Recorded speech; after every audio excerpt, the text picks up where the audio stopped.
What's up, dudes?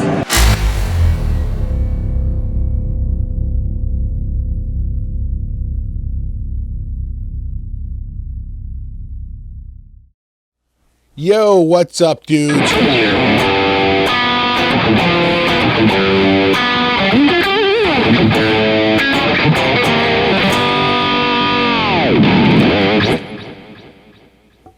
How's it going? Back for day 2 of my NAMM Odyssey.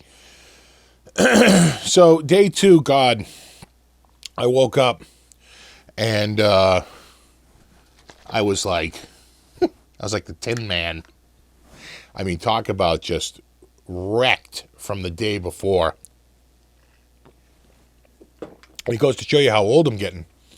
Because, man, it was just a beatdown. So, shuffled into the bathroom. And I was, smart and had enough foresight to remember to bring aspirin with me. And I had some Advil. A little ibuprofen. Took 2 of those before I got in the shower. By the time I got out of the shower and, got dressed and was heading down for a little breakfast, I felt great. It was like a huge difference. So, for the muscle stiffness, God, the Advil really works awesome. And made a huge difference, I really feel. And so I'm back down for day 2. I tried to go to the Fender booth, but they wouldn't let me in. They turned me away because of my shoddy clothing. Now, they had VIP, which isn't very important person. It's very important purchaser. These are for the dealers across the U.S. that they want to get their orders in, so they call you a VIP, and you can get in there, and you can place your order without having to mingle with the hoi polloi. So, we're turned away. Okay. But luckily, the booth of the people, PV, was right down the hall. So I went over to the PV booth, and they had some interesting pop culture guitars that they were pushing. I think a lot of people, it was a mixture of no. And, that's really cool. So, I mean, it really depends. But I don't know that they're particularly decent playing guitars. I'll bet most of the money that you're paying for goes to licensing the product. The pop culture, branding. But,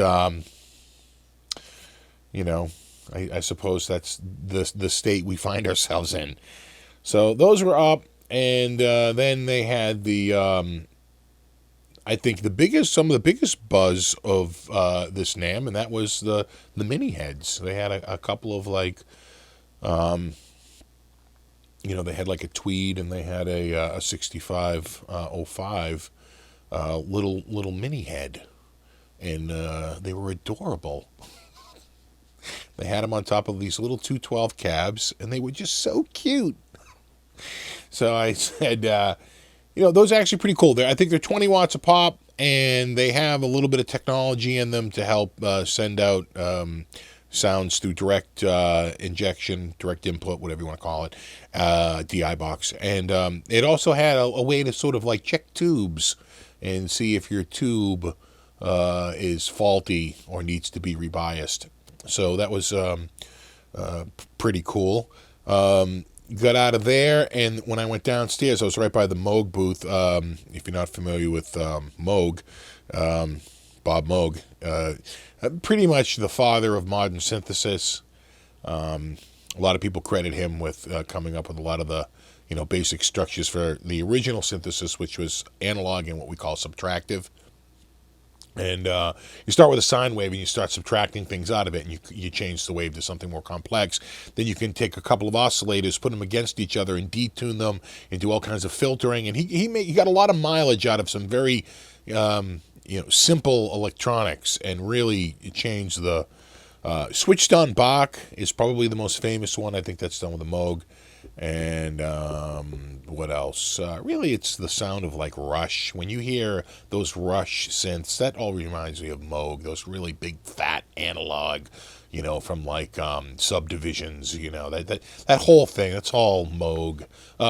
The Tom Sawyer big. That all sounds like Moog to me. And I think he's even using a little fatty on stage these days. Yeah, Geddy Lee is. So Moog so they had the Moog Classic, which was the original one that has all the wires. It looks like an old telephone operator station, and you would plug everything together. You would modulate the signal by taking these modules and connecting them together and making the sound. And it was pretty cool to see. Couldn't touch it. It was behind a rope, but I got a picture of it. From there, I went over to Pauletti guitars. You may have seen them because Phil X has done a couple of videos on them, and they're basically an Italian-made guitar that they use old like whiskey barrels, and they reclaim the wood and turn them into guitars. And I thought they looked cool. And then right by there was a 10-string bass, and I was just like, the basses, they're always one step ahead. They're like, oh, you came out with a 9-string guitar, did you? 10-string bass, mic drop. It's like just too funny. When will it end? The 27-string guitar, the 28-string bass. Anyway, from there I saw a Solo Dallas booth, which is by that guy Phil, and you must have seen him. This guy has been like pretty much a legend on YouTube for his AC/DC chops. I mean, after Angus Young, this guy's pretty much the guy. His AC/DC chops are just incredible. And he's like so true to form. So anyway, he has a unit called the, I think it's like the Vega Diversity Unit or something like that. I'll get a link to it down in the description so that we know exactly what it is, and I won't have to stare you to it. But I'm sure you've seen it on his channel. I'll put a link to his channel too down below and in the description box. But basically, he has a replica of the True Diversity wireless system that AC/DC used. They found that, as they switched to wireless from wired guitars so that Angus Young could run all over the stage, they realized that the box was giving the amp a little bit more boost, a little bit more compression, and a little bit more gain. And it had tubes in it. This is old. This is very old technology, but it really was sort of a boost for those old amps, and became a signature part of the AC/DC sound. And this guy, was it the Schaefer? Right? Schaefer Vega, something like that. True Diversity system. Anyway, he's got like a replica of that. And it's incredible, and they sell those, and they're amazing. I wish I could do it justice. My AC/DC chops are a little bit more metalish than what Angus Young really is. I probably put too much of a metal feel on it, but his chops are amazing. I got a little footage of him playing right here. Check this out.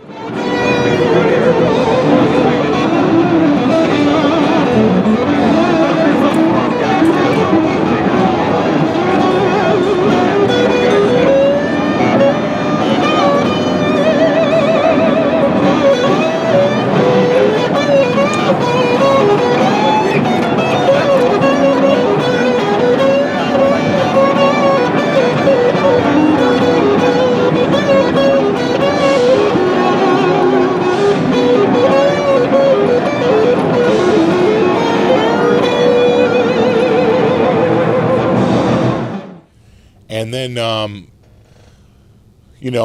meeting him, he was like the nicest guy at NAMM. My God, just so nice. Lots of hugs, lots of laughs. I mean, just really, really a genuine down-to-earth guy who could not be any nicer. And let me try out his like Angus Young signature. Oh my God, that thing was so nice. And, just really an amazing guy and an amazing player, and really left a lasting impression on me. How nice this guy was, and how welcoming he was, and everything. It was really, really nice. So get out of his booth, and then I finally make my way up to the Fender booth because they're letting the Great Unwashed through the gate, and now we can get in and take a look around. And I like the Squires. Speaking of the Great Unwashed, I like the Squires. I think that I really like that they use the same shape headstock, and they use a lot of the same features. Rosewood fingerboard, maple fingerboard. It's not like they're doing anything crazy, and they're still making them look pretty close to Fender. The difference is made in a different country. The hardware isn't as nice, and the logo won't say Fender. But for the most part, they're unbelievably well-made guitars. I have a Squire Classic Vibe Telly, and I had a Squire Classic Vibe Strat, and I've got a vintage modified Strat, and I got to say, they're all pretty unbelievably, especially that Telly. So nice. Really, really is. So I like the Squires. So I went over to check those out. They had a couple of new colors that I hadn't seen before. I'm not sure that they're absolutely brand new for this year, but they were displaying them, and I hadn't seen them, so I don't know exactly how old they are. And then what they were really sort of showing was, of course, they had all their they had a big display of all their regular stuff, surrounded by all kinds of unfinished bodies. So that was sort of their primary central display. And then they had like a vintage guitar or two. They had some weird artwork guitars, but I think the guitar that brought the most buzz was the Fabergé inspired, maybe even designed. I didn't really read the spiel that came with it, I'll be honest, but basically it was a diamond encrusted guitar. Had an MAP of $1 million, and it's almost like a concept car is to a car company. It's something that and I know is just a way to sort of show off their manufacturing capabilities, and to sort of make it look like they're completely cutting edge and all this stuff. And so they made this high-end guitar that had 550 diamonds encrusted in it, and all this silver wire and gold wire, and all this incredible appointments, and it was unplayed, and and all this. I would better be unplayed for that kind of money, except for the guy setting it up. And it was, of course, built by their master luthier, and the top of the top of the top of the top of everything. And I don't know, for $1 million, I would have to be worth somewhere on the lines of $1 trillion before I could drop that kind of money on a guitar. But you may be of different. I don't know if there might be mortgage in that one. So that was it. That was sort of the Fender booth. That sort of was peaked out for the Fender booth. And I said, all right, let me get out of here. And who do I run into? Mr. Andy Timmons. God, I love his playing. I really, really love his playing. And he was nice enough to take a photo with me. And as soon as I left him, who's right next to him, a couple of feet away, but Michael Angelo Badio, who I love. I love that guy. I just think he's the nicest guy, and it could not be any more pleasant. And we took a quick photo, and just a super, super nice guy. And his playing was just always been amazing. And some people don't care for it, but some people don't. There's no accounting for taste. Some people love some things that don't like other things. I'm just astounded at his technical prowess. I just think he's so amazing. I love his stuff. And then after him, I knew that Billy Sheehan was doing a signing, so I made my way over to that booth, and I was able to get an autograph and say hi to him and tell him, I saw you with Tallis in '85. He was like, really? I'm sure he wasn't hearing a lot of that day. right? Probably most people were probably starting with the Roth years, but I went all the way back to Tallis. I saw Billy Sheehan, so that was cool. And then I ran into Robert Baker, and we were shooting the breeze, and he's like, "Oh, you know what?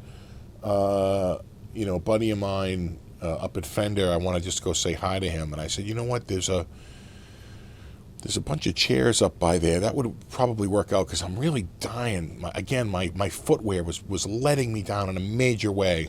And I said, "You know what? We can go up there. You can go see your Fender guy. I'll go sit out there." So I'm sitting out there. He comes out with this killer Fender calendar, but like a special custom edition of that new Fender 60 years of amps, and it even had like this extra stuff. Oh my God, I was so jealous. I was like, dude, that's awesome.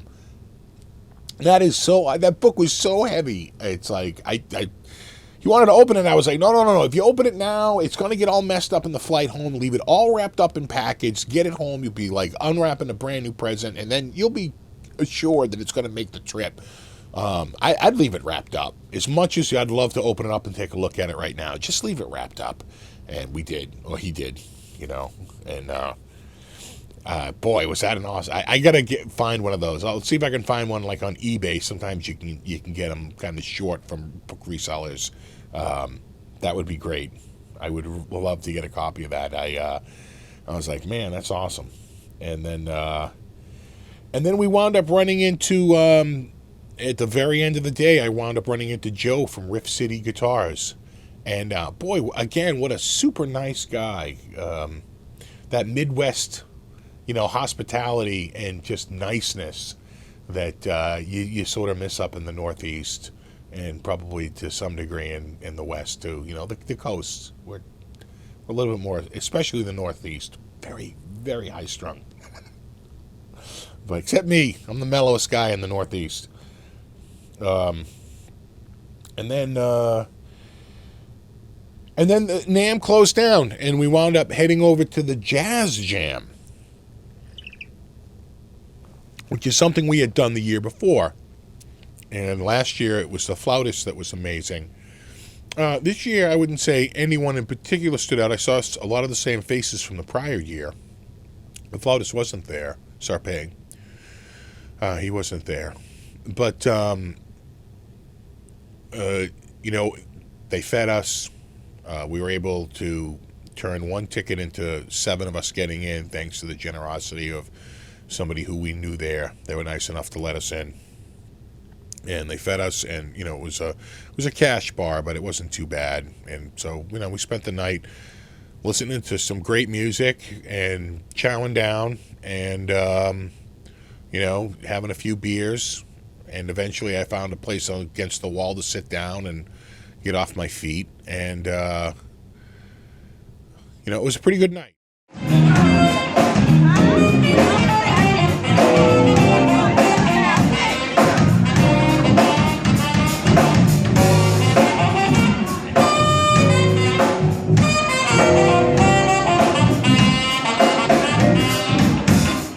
We were all pretty exhausted, and one of the really cool things is one of the guys we were with, his son, who's 17, he's a pretty serious about the trombone, and he's been playing in like all the different bands on the high school level, the marching band, jazz band, and whatever else. And he's good enough that he was trying out for a couple of college bands. And to see where he's going to go for college. So he was out in California. I think he was trying out for the USC band, which would be, that's up there. And he's a pretty amazing player. So he went up and did a jam. They did Watermelon Man. And wow, he really sounded good. And a lot of the older guys were giving him a lot of encouragement, which was great. So we got out of there. We were full. We were tired. We all said, back to the hotel. And that's exactly what we did. So that was NAMM Day 2. I'll be back with another video, and we will cover up the final day of NAMM. I'll talk about all the fans that met me when I was there. I did take a few pictures, and that's it. Until then, as always, Rock on.